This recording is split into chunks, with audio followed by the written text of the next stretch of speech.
Hi everyone, I'm Sarah Martin, the Associate Director of Forecasting at Dodge Construction Network, and today I'll be walking you through the January construction starts report.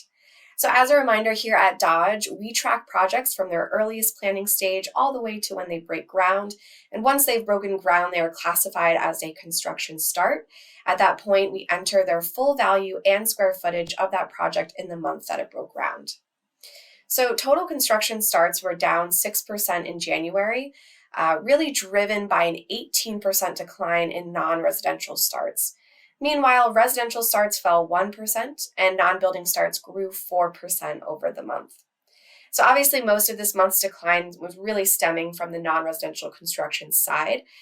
We saw office and hotel starts in particular see a lot of weakness. However, it was pretty widespread across most non-residential segments. Now, a lot of this decline can be attributed to the office starts or data center piece of this. We saw two very strong months in November and December for data center starts, but they fell back to a more historically typical level this month, and that sort of created this large month-over-month decline. Institutional starts were up 4% in January, but that was primarily led by growth in healthcare starts, which was fueled by the start of a $5 billion hospital in Dallas. And then manufacturing starts continued to fall this month, receding 16% over the month. Non-building starts did a bit better this month. We saw them grow 4% overall. Highway and bridge starts were up 14%. Miscellaneous non-building starts were up 26%.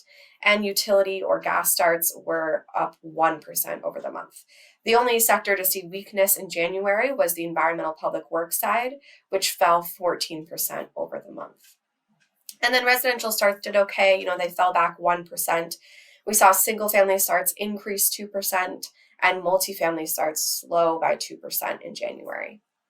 So really this story, goes back to these ongoing labor shortages, high material costs, which will continue to pose risks to the construction sector.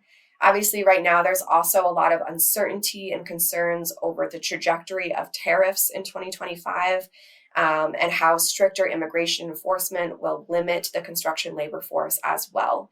So projects are likely to continue moving through the planning queue slowly as they have been over the past year, really until the Federal Reserve begins resuming those rate cuts in the back half of 2025.